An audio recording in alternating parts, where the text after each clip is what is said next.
하나님 말씀 함께 보도록 하겠습니다. 오늘 우리가 함께 나눌 하나님 말씀은 디모데후서 3장 16절 17절 말씀입니다. 디모데후서 3장 16절 17절 말씀, 우리 다 같이 한 목소리로 말씀 함께 보도록 하겠습니다. 모든 성경은 하나님의 감동으로 된 것으로 교훈과 책망과 바르게 함과 의로 교육하기에 유익하니 이는 하나님의 사람으로 온전하게 하며 모든 선한 일을 행할 능력을 갖추게 하려 함이라. 아멘. 오늘 이 시간에는 말씀이 나를 온전하게 한다라는 제목 가지고 우리가 함께 말씀 나누고 또 함께 말씀 붙들고 기도하기를 원합니다. 우리가 인생을 살면서 누군가의 마음을 헤아릴 수 있는 것, 누군가의 마음을 아는 것은 굉장히 중요하죠. 서로의 마음을 잘 이해하지 못하면 이 세상을 살아가면서 그 어떤 관계도 쉽게 맺어갈 수가 없는 거죠. 우리가 하나님의 말씀을 듣는데 우리는 왜 하나님의 말씀을 들어야 할까요? 우리가 하나님의 말씀을 듣는 이유는 다른 데 있는 것이 아니라 하나님의 마음을 알기 위해서인 거예요. 우리가 서로의 마음을 알아야 서로를 이해하고 서로와 깊은 관계를 맺으며 살아갈 수 있는 것처럼 우리는 하나님의 말씀을 통해 하나님의 마음을 알 수 있게 되는 것이고, 단지 하나님의 말씀을 듣는 것은 우리가 하나님의 마음을 아는 것 그 자체가 목적이 되는 것이 아니라 하나님의 마음을 알아, 우리가 서로의 마음을 알아 단지 그 마음을 아는데 이 사람은 슬프구나, 이 사람은 아프구나, 이 사람은 행복하구나, 그것을 단지 아는데 그치는 것이 아니라 그 알게 된 마음을 통해 더 깊은 관계, 더 바른 관계를 맺어가는 것처럼 우리가 하나님의 말씀을 통해 하나님의 마음을 알게 된 다음에도 마찬가지인 거예요. 단지 하나님의 마음을 아는 데서 그치는 것이 아니라 하나님의 마음을 알아서 이제 우리가 어떻게 살아야 할지를 깨닫고 그것을 행하며 살아가기 위해서인 거죠. 교회를 향해 주신 사명도 마찬가지입니다. 우리가 주신 사명에서 벗어나는 삶을 살지 않기 위해서는 끊임없이 하나님의 마음을 붙들 수 있어야 하는 거예요. 우리가 아무리 좋은 계획을 세우고 좋은 사람들과 열심히 헌신하고 열심히 봉사하고 열심히 사역해도요, 우리가 하나님 마음을 몰라서 하나님 말씀에 순종하지 않는 것은 아무리 좋은 일이고 옳은 일처럼 여겨진다고 할지라도 하나님과 관계 없는 일이 돼버릴 수밖에 없는 거예요. 그렇기에 우리가 하나님의 마음을 아는 것, 하나님의 마음을 깨닫는 것이 우리에게 참 중요한데, 아마 여러분들도 믿음 생활하고 신앙 생활하면서 나를 향하신, 우리 가정을 향하신, 우리 교회를 향하신 하나님의 뜻, 하나님의 마음이 어디에 있는지를 알고 싶으실 텐데, 우리가 어떻게 하면 하나님의 마음을 좀 깊이 더 잘 알 수 있을까요? 하나님의 마음을 알아가는 가장 좋은 방법은요, 다른 거 아닙니다. 말씀을 묵상하는 거예요. 제가 늘 주일마다 여러분들에게 말씀 묵상해야 됩니다, 말씀 붙들고 기도해야 됩니다, 말씀으로 살아내야 합니다, 이렇게 말씀드리는 것이 말씀을 통해서만 우리는 하나님의 마음을 깨달을 수 있기 때문인 거예요. 하나님의 마음은 하나님이 우리에게 주신 이 성경 말씀 안에 있는 것이고, 말씀 속에 있는 그분의 마음을 우리가 아는 것은 묵상이라는 훈련, 묵상이라는 게 뭡니까? 하나님의 말씀을 읽고 듣고 쓰기도 하고 외우기도 하고 하나님의 말씀을 가까이 하는 모든 그런 행위를 가리켜 묵상이라고 할 수 있는데, 이 묵상을 통해 우리가 하나님의 말씀을 깨닫게 되고 알게 되고, 그 말씀을 깨닫게 되고 알게 되면 우리가 하나님의 마음을 헤아릴 수 있게 되는 거죠. 사람은요, 참 쉽게 변하지 않습니다. 오랫동안 신앙생활 하는데도 삶이 변하지 않는 분들이 있어요. 하나님의 말씀을 참 많이 들었는데도 행하지 못하시는 분들도 있고요, 그렇게 예배를 많이 드렸는데도 예배자의 삶을 살지 못하는 그런 분들이 있는데, 이런 모습들이 때로는 우리에게 절망감처럼 다가오기도 한단 말이에요. 왜 안 될까? 왜 못할까? 다른 사람은 기도하면 응답 잘만 받는데, 다른 사람은 하나님 은혜 축복 가운데 살아가는 것 같은데 왜 나는 이 모양 이 꼴일까? 왜 나는 이런 처지일까? 이런 마음이 우리에게 들 수 있단 말이에요. 왜 그럴까요? 똑같이 신앙생활하는 것 같은데, 똑같이 말씀 듣고 말씀 나누고 말씀 보고 기도하는 것 같은데 왜 나에게는 하나님의 마음이 깨달아지지 않고 그를 통한 하나님의 역사가 나타나지 않고, 우리의 삶 가운데 그런 역사, 그런 변화가 나타나지 않는 이유 가운데 어떻게 보면 가장 큰 이유라고 할 수 있는 것은 뭐냐면, 우리의 신앙생활이 때로는 일방적이기 때문인 거예요. 우리가 예배를 드리긴 하는데요, 하나님의 음성을 들을 준비가 안 되어 있는 거예요. 우리가 말씀을 묵상하긴 하는데요, 하나님의 마음을 헤아릴 준비가 되어 있지 않는 거죠. 우리가 믿음으로 살아간다고 하면서도 하나님의 마음이, 하나님의 뜻이 들리지 않는 그런 어려움을 느끼는데, 정작 문제는 뭡니까? 우리를 향한 하나님의 음성이 없는 게 아니라, 우리를 향한 하나님의 말씀이 없는 게 아니라 우리가 하나님의 음성을 들으려고 하지 않는 거예요. 우리는 자꾸만요, 우리가 원하는 방식으로 하나님이 응답해 주셨으면 좋겠고, 우리가 기대하고 우리가 소망하는 대로 하나님의 역사가 나타났으면 좋겠고, 자꾸 우리의 시선이, 우리의 삶의 초점이 그런 곳을 향해, 우리가 믿음 생활 하긴 하는데, 우리가 신앙 생활 하긴 하는데 자꾸 우리가 바라는 것들, 기대하는 것들, 우리 삶 가운데 어려움과 문제, 힘든 것들이 있는데 이런 것들이 좀 내가 기대하는 방법으로, 하나님이 이렇게 해주시면 좋지 않을까? 하나님이 이렇게 풀어가 주시면 좋지 않을까? 라는 어떤 나름 나만의 생각이 있는데 자꾸 그 생각을 하나님의 방법에 끼워 맞추려고 하니까, 기도할 때도 마찬가지인 거예요. 하나님이 하시고자 하는 그 하나님의 방법이 있는데 우리가 그보다 앞서서 우리의 마음이 먼저 앞서버리는 거죠. 자, 요셉이 애굽에 노예로 팔려갑니다. 요셉이 하나님 앞에, 하나님 왜 내가 요셉 노예로 팔려왔습니까? 하나님 나를 돌려보내 주십시오. 돌려보내 주십시오. 나는 아버지 밑에서 자라고 싶습니다. 가정에서 자라고 싶습니다. 하나님의 계획이 있는데 하나님이 요셉의 기도를, 그렇게 요셉이 기도했다면 그 기도를 들어주실 수 있을까요? 하나님의 원대한 그림이 있고 원대한 뜻이 있는데 요셉이 보디발 장군 집에도 가야 되고 억울한 누명을 쓰고 감옥에도 가야 되는데 하나님이 요셉을 낮추셔서 다시 존귀하게 할 그 그림을 그리고 계신데 그것을 바라보지 못하고 요셉이 자기의 생각이 앞서고 자기의 힘듦과 어려움이 앞서서, 하나님 왜 나한테 이러십니까? 내가 하나님을 향해 살아가려고 하는데, 믿음 지키려고 하는데, 신앙 지키려고 하는데 왜 난 이런 어려움을 당해야 됩니까? 라고 기도만 한다면 하나님과 소통이 될까요? 하나님과의 어떤 그 하나님의 마음을 요셉이 깨달을 수 있을까요? 우리의 삶도 마찬가지인 거예요. 여러분들 한 사람 한 사람을 향한, 우리의 가정을 향한 하나님의 그림이 있단 말이에요. 그러면 우리는 무엇을 기도해야 될까요?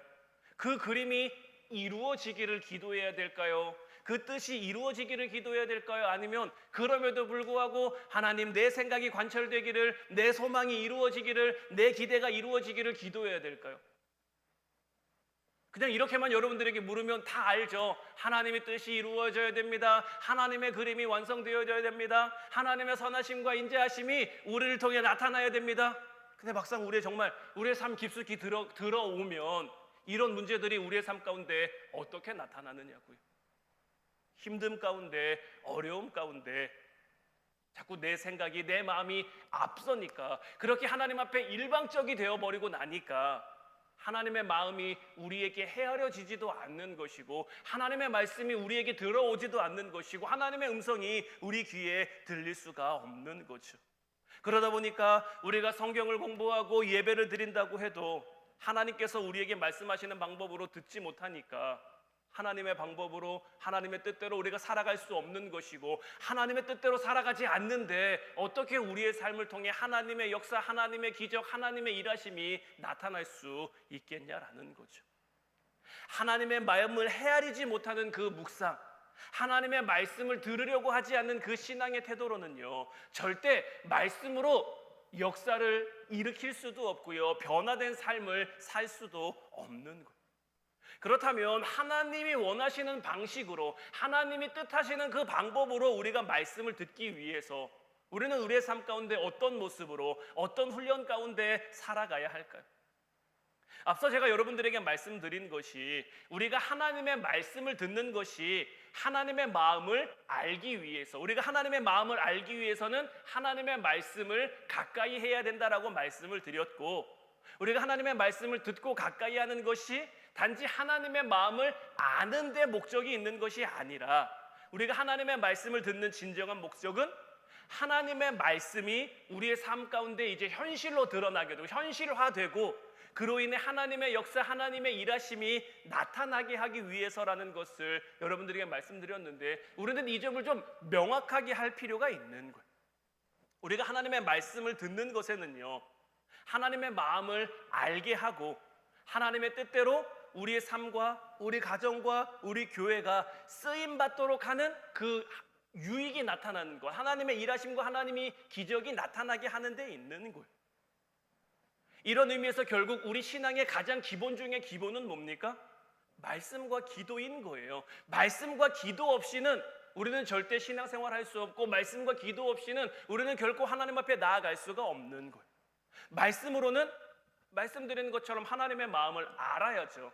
하나님의 마음을 알고, 우리가 그렇게 알게 된 하나님의 마음을 가지고 기도를 통해서 하나님과 교제하고 하나님과 만나고 하나님과 대화하면서 이제 하나님 앞에 그냥 있는 그대로 나아가는 거죠. 하나님의 마음을 알았어요.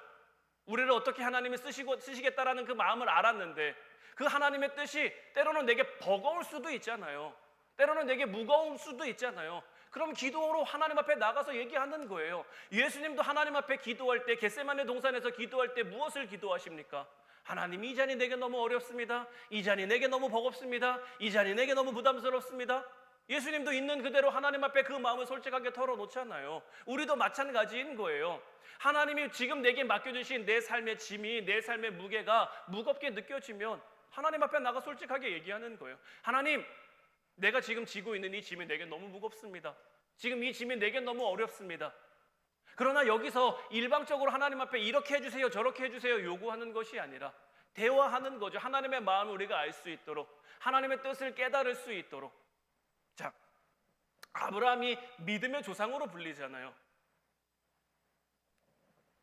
100세의 이삭이라는 아들을 주셨는데, 100세 이삭이라는 아들을 주셨는데 하나님이 그 이삭을 다시 바치라고 한단 말이에요.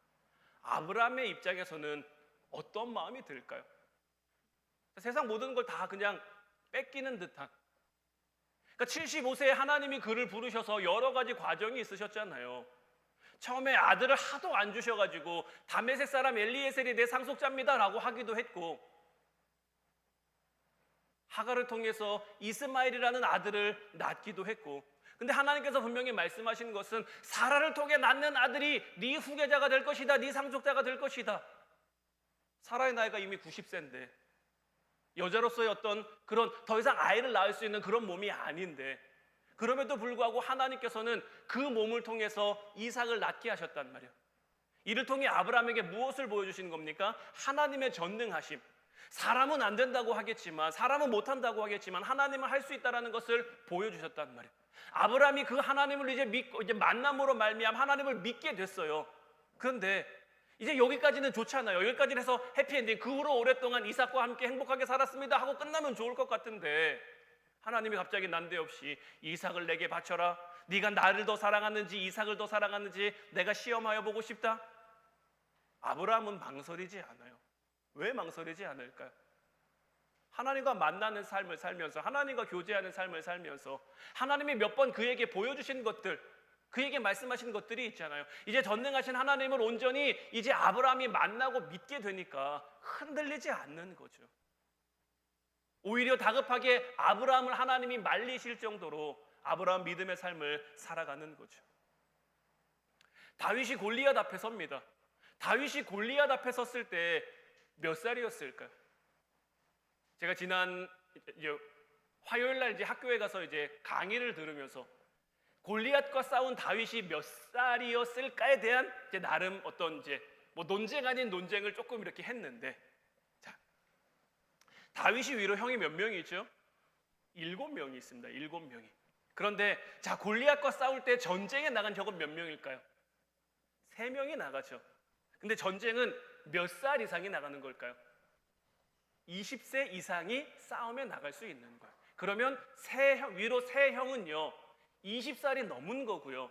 그럼 그 밑으로 네 형은요 아직 20살이 안 된 거예요. 그럼 자 연년생으로 났어도 19, 18, 17, 16 되는 거예요. 그럼 그 밑으로 이제 요셉은 15. 최고 요셉이 다윗이 나이를 많이 먹었어야 15인 거고요. 좀 아기를 낳는 텀이 길면 그보다 더 내려갈 수도 있는. 그래서 저희들이 뭐 나름대로 이거는 뭐 다윗이 정말 그랬다가 아니라 그냥 나름대로 저희들이 그 안에서 논쟁을 하면서 나름 합의를 본 나이가 한 13살, 12살이지 않았을까라는 거예요. 뭐 충분히 그럴 수 있는 그런 상황인 거죠. 여러분들 12살이면요 저희 서윤이보다도 어려요. 그러니까 다윗이 아무리 좀 나이는 좋게 잡아줘봐야 저희 서윤이 지금 또래란 말이에요. 근데 골리앗 앞에 아무도 나가지 못하는데 골리앗 앞에 담대히 나갑니다. 다윗이 그렇게 담대히 골리앗 앞에 설 수 있었던 그 비결은 어디 있을까요? 다윗이 그만큼 하나님과 만나는 삶, 하나님과 함께하는 삶, 하나님과 교제하는 삶을 살았기 때문인 거예요. 하나님과 함께하는 삶 가운데 비록 그가 경험한 것은 사나운 맹수나 이런 뭐 동물들 가운데서 양을 지킬 수 있도록 자기를 지킬 수 있도록 하나님이 나를 보호해 주신 거지만 다윗은 그것을 통해 무엇을 깨닫습니까? 전능하신 하나님 앞에는 사나운 맹수나 사나운 동물이나 골리앗이나 다르지 않다라는 거예요. 하나님이 나와 지켜주시고 하나님이 나와 함께 하시면 내가 이 물맷돌로 그 사나운 동물을 쫓아냈듯이 골리앗도 얼마든지 그렇게 상대할 수 있다라는 것이고, 이 믿음으로 나가니까 어떻습니까? 하나님과 교제하는 가운데 담대하게 나아가니까 하나님의 역사가 이루어지는 거잖아요. 다윗이 이렇게 될 수 있었던 것은 무모한 객기가 아니죠. 그냥 맹목적인 믿음이 아니라 그냥 일방적으로 나는 믿음의 사람이니까 하나님이 지켜줘야지, 나는 신앙생활하는 사람이니까 하나님이 함께 해줘야지가 아니라 그의 삶을 통해서 하나님과 날마다 교제하고 만나고. 근데 때로는 우리의 삶을 보면요, 우리의 믿음 생활이요, 우리의 신앙생활이요, 때로는 맹목적일 때가 있어요. 물론 하나님이 우리를 그렇다고 사랑하시지 않는 건 아니지만, 우리를 지켜주시지 않는 건 아니지만, 하나님이 어떤 순간 우리에게 어떻게 역사하시겠다고 우리에게 보여주지 않았는데, 하나님이 우리의 삶 가운데 어떻게 역사하실지 어떻게 일하실지 우리가 모르는데, 우리가 알지 못하면서 그냥 무대뽀로 나가는 것은 때로는 어리석은. 한 사람이 침몰하는 배에 타고 있었습니다. 침몰하는 배에서 이제 구명보트를 통해서 이제 피난을 하려고 하는데, 이 사람은 내가 하나님 앞에 기도하면 하나님 나를 지켜줄 겁니다. 하나님이 나를 건져줄 겁니다. 하나님이 나를 살려줄 겁니다.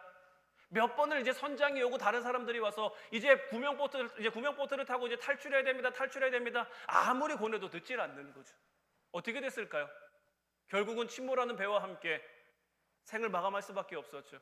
이 사람이 하나님 앞에 갑니다. 하나님 앞에 따져 묻는 거죠. 하나님, 왜 내가 기도했는데 나 살려주지 않았습니까? 왜 하나님, 내가 하나님 바라봤는데 나 지켜주지 않았습니까? 왜 내가 그 배와 함께 침몰해야 했습니까? 하나님이 뭐라고 얘기하셨을까요? 내가 선장을 통해 그 배에 타고 있는 사람들을 통해 너를 살리려고 했는데 너는 내 말을 듣지 않았잖아. 왜 듣지 않았을까요? 하나님과의 교제가 없으니까, 하나님과의 함께함이 없으니까, 하나님이 그에게 무엇을 말씀하시는지, 하나님의 마음이 어떻게 향하고 그를 향하고 있는지 그가 알지 못하니까 그냥 맹목적으로 우리 하나님은 이러실 거야, 우리 하나님은 저러실 거야, 그냥 해버리는 거죠. 우리의 삶 가운데 말씀과 기도가 중요한 거, 말씀과 기도가 가장 근본적인 근본이 되는 이유는 바로 여기에 있는 거예요. 우리가 말씀을 통해 하나님의 마음을 알아야 되는 거고요, 그 마음 알게 된 그 하나님의 마음을 붙잡고 하나님과 기도하면서 교제해야만 우리는 이 땅은 하나님의 뜻대로 살아갈 수 있는 거예요. 하나님의 말씀의 능력은요, 말씀 그 자체로 나오는 거죠. 말씀은 살아있어요. 말씀은 힘이 있어요. 말씀은 능력이 있어요. 우리가 그 말씀을 묵상하고 순종하며 살아가야 그 말씀의 능력이 우리 가운데 임할 수 있는데, 그 말씀의 능력이 그냥 우리에게 임하는 것이 아니라 하나님과 교제하면서, 하나님과 만나면서, 하나님과 함께하는 사람을 통해 하나님 말씀의 역사가 나타나는 것. 성경은 영어로 바이블이죠. 그런데 또 다른 말로 캐넌이라는 말을 씁니다. 이 캐넌이라는 말은 척도라는 말인데요, 그러니까 이 척도라는 건 뭘 의미하냐면 정확하게 재는 자를 의미하는 거예요.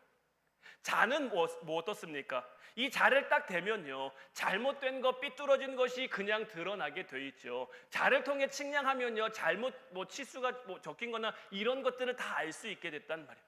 그래서 그것을 고칠 수 있게, 그것을 바로잡을 수 있게 하는 것이 바로 이 정확하게 재는 자라고 할 수 있는데, 디모데는 오늘 말씀을 통해 하나님의 말씀이 우리에게 이런 역할을 한다라는 거예요. 오늘 본문 16절 말씀 다시 보면, 모든 성경은 하나님의 감동으로 된 것으로 교훈과 책망과 바르게 함과 의로 교육하기에 유익하니 이는 하나님의 사람으로 온전하게 하며 모든 선한 일을 행할 능력을 갖추게 하려 함이라. 그러니까 하나님의 말씀이 하나님의 사람인 우리를 온전하게 만들어가는 거예요. 그러기 위해서는 어떻게 해야 됩니까? 먼저 말씀이 우리의 삶을 교정해야죠. 잘못된 것이 고쳐지게, 틀린 것이 바로잡아지게, 그 말씀 가운데 순종하는 삶의 모습, 말씀을 통해 깨닫게 된 그 하나님의 마음을 향해 나아가는 그 삶이 우리에게 있어야 되는 것이고, 그러면 하나님께서는 그 말씀을 통해 우리의 삶을 온전하게 만들어 가시는 거예요.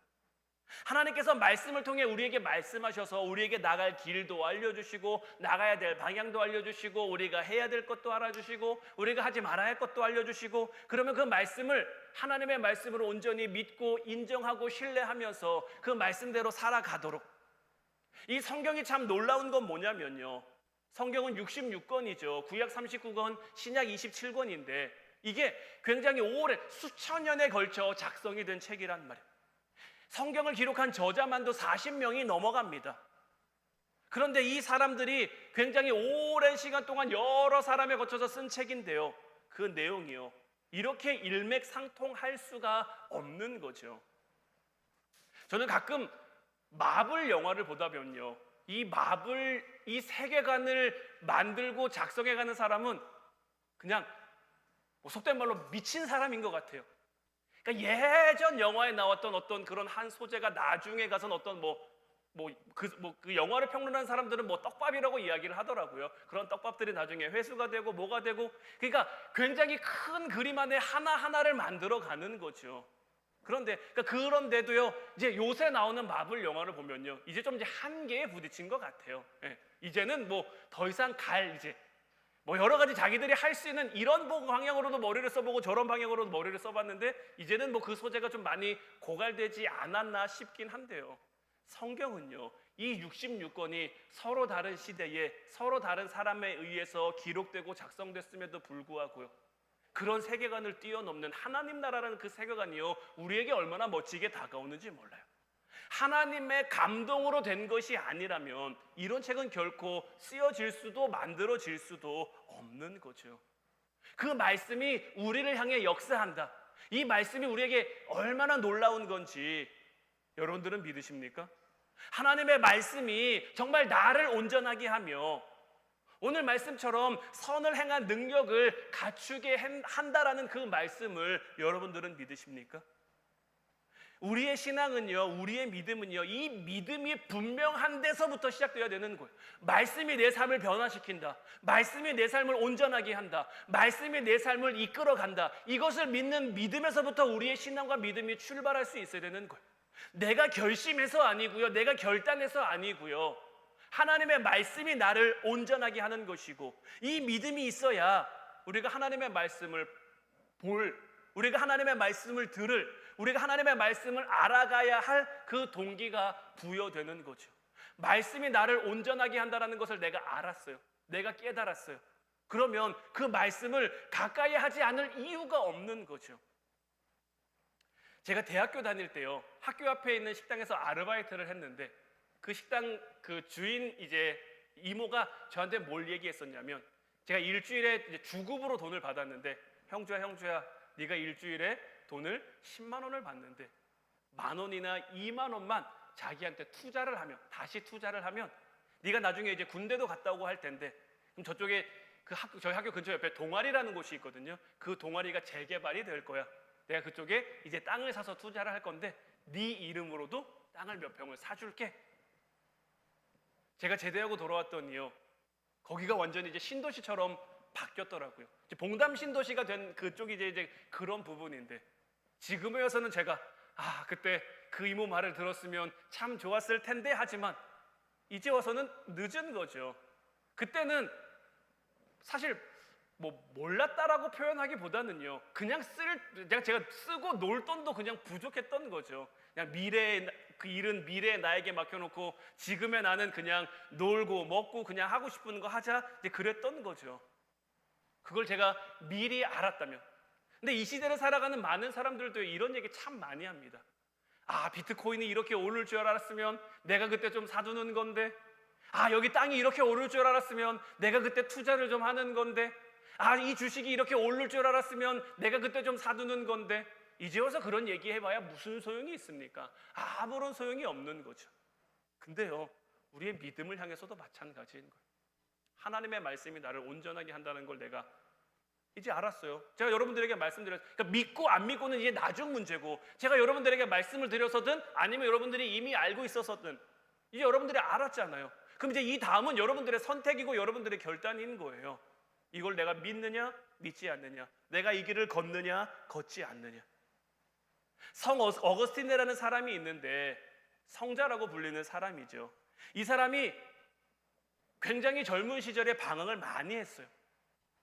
어머니의 속도 참 많이 썩였고요. 방황하고 자기 죄로 인해 좀 이렇게 힘들어하고 좌절하고 있는 어느 날에 갑자기 이웃집에서 노랫소리가 들리는데, 어떤 노랫소리였냐면 집어들고 읽으라는 노랫소리였어요.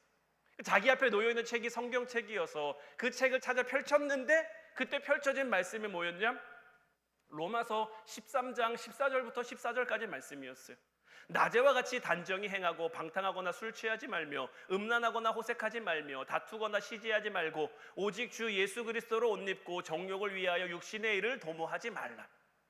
이 말씀이 펴져서 어거스틴이 이 말씀을 읽었고요. 이 말씀으로 인해 그의 삶이 변화됐어요. 이 성 어거스틴의 굉장히 유명한 일화 가운데 하나가 뭐냐면, 이 어거스틴의 어머니가 이 어거스틴이 좀 속을 썩이고 나쁜 짓을 할 때마다 벽에 못을 박았대요. 어느 날 보니까 벽 전체가 못으로 가득 차게, 빼곡하게 차 있는 거죠. 이제 회심을 하고 난 다음에는 이제 그가 좀 옳은 일을 할 때마다, 선한 일을 할 때마다 못을 하나씩 뺐는데, 이 못 박힌 자리가 빼고 나도 어떻습니까? 그 자국이 남아있는 거죠.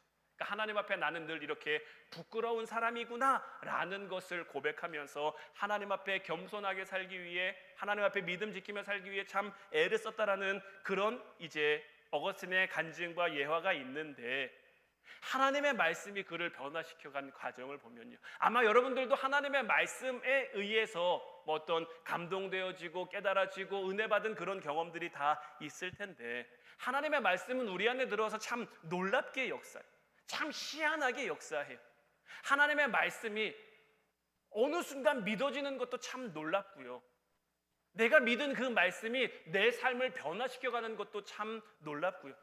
저도 늘 여러분들에게 고백하는 것이, 어린 시절에 저는 참 믿음이 없었는데 하나님이 참 희한한 믿음, 천국과 지옥에 대한 그 믿음 주셔서 그 작은 믿음에서부터 저를 여기까지 이끌어 온 거잖아요. 하나님이 우리를 어떻게 쓰실지, 어떻게 사용하실지, 어떻게 만들어 가실지 우리는 몰라요. 앞서 말씀드린 것처럼 하나님이 우리를 향한, 하나님이 여러분들을 향한 큰 그림을 가지고 계시단 말이에요. 그 그림 가운데 우리가 하나님을 마음을 알아야, 하나님의 뜻을 알아야, 하나님의 방법을 알아야 그 그림이 이루어지기를 기도하지 않겠습니까? 그것을 모르면 그냥 힘들어할 수밖에, 어려워할 수밖에, 아니면 일방적으로 하나님 앞에 나와서 하나님 이거 해주시면 안 됩니까? 저거 해주시면 안 됩니까? 라는 그렇게 할 수밖에 없는 것이고, 그렇게 되기 위해서는 하나님의 말씀이 우리의 삶에 들어와 정말 살아있는 말씀이 돼서 그 어떤 칼보다 예리하게 내 심령과 골수를 찔러 쪼개 우리의 마음이 변화될 수 있도록, 우리의 심령, 우리의 삶이 변화될 수 있도록, 그래서 말씀이라는 말씀이 정말 우리의 삶의 척도가 되어 우리의 삶을 측량하는 어떤 자가 돼서 우리의 삶을 바꾸고 온전하게 할 수 있다라고 믿으며, 그래서 그 말씀을 내 삶의 기준으로 삼겠다고 결단하고 기도하면요, 하나님의 말씀은 반드시 우리 안에 역사하셔서 우리의 삶을 하나님의 뜻대로, 하나님의 방법대로 이제 이루어지고 성취될 수 있도록 붙들어 주시고 함께 하실 줄로 믿어요. 오늘 말씀의 제목처럼 말씀이 나를 온전하게 한다는, 말씀이 나를 변화시킨다는, 말씀이 나를 하나님의 사람으로 온전히 세워간다는 그 믿음의 확신 가지고 오늘 이 밤에도 우리가 같이 기도하기를 원합니다. 이제 우리 같이 찬양하고 기도하기를 원하는데, 오늘 이 시간에는 갈 길을 밝히 보이시니 이 찬송과 함께 고백했으면 좋겠어요. 3절 가사를 보면요, 주 오늘 여기 계시오니 다 와서 주의 말씀 듣세, 듣기도 하며 생각하니 참 진리시로다. 죄악 벗은 우리 영혼은 기뻐 뛰며 주를 보겠네. 하늘에 계신 주 예수를 영원히 섬기리. 주님께서는요, 오늘도 우리와 함께 하시며 우리에게 말씀하세요. 우리가 듣지 못할 뿐인 거죠. 이제 오늘 이 밤 우리가 같이 기도할 때 우리에게 말씀하시는 하나님의 음성을 듣는 시간이 되게 하시옵소서. 우리를 향해 말씀하시는 그 하나님의 뜻을 깨달아 우리의 삶의 방향이, 우리의 삶의 시선이 그 하나님의 뜻을 향해 나아갈 수 있도록, 그렇게 하나님의 음성을 듣기도 하고 생각하니 이게 참 진리라는 그 믿음의 확신 가지고 더 이상 세상 가운데 두려워하거나 염려하며 살아가는 것이 아니라 요셉이 그랬던 것처럼, 다윗이 그랬던 것처럼 담대히 하나님의 뜻을 따라 그 하나님의 뜻을 이루어가는 저희들의 삶, 기뻐 뛰며 주를 보는, 주님을 찬양하는 그런 삶을 살아가는 저희들 되게 없어서 우리 같이 찬양하고 기도하도록 하겠습니다.